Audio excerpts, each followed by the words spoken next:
Jonim, Asalim. Nega kompot yig'ishtir shu qizlar bilan gaplashishingni? nimani yig'ishtiradi?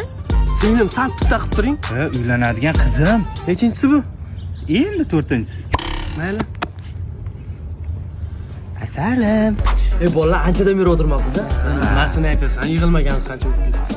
Nima buyurasizlar? Maza qilib o'tirdik-a. Shodiyor aka, yaxshi boring. Bittada. Qanaqasiga?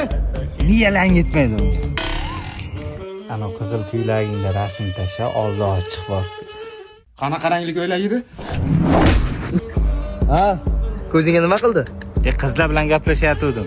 Ha, allergiya berib Dadam eshitib qoldi. Rostdan-da endi uylansang bo'lmay, mani 2 ta bolasi bor. Mani 3 ta bolasi bor. Mani o'g'lim yaqinda uylanaman deyapti. Qachon o'zgarasan? Bugundan o'zgaraman. Alo? Bugun kechga ko'rishamiz a. Ha? Bugun emas, ertadan o'zgarar ekanman. Alo? 50 yildan so'ng. Boboy rahmatli bilan yoshlikdan birga katta bo'lgandi. Alo. Bobomni qabridaman dedim-ku. Men ham seni sevaman jonim. Ye bella. Qondan o'targanda baribir a.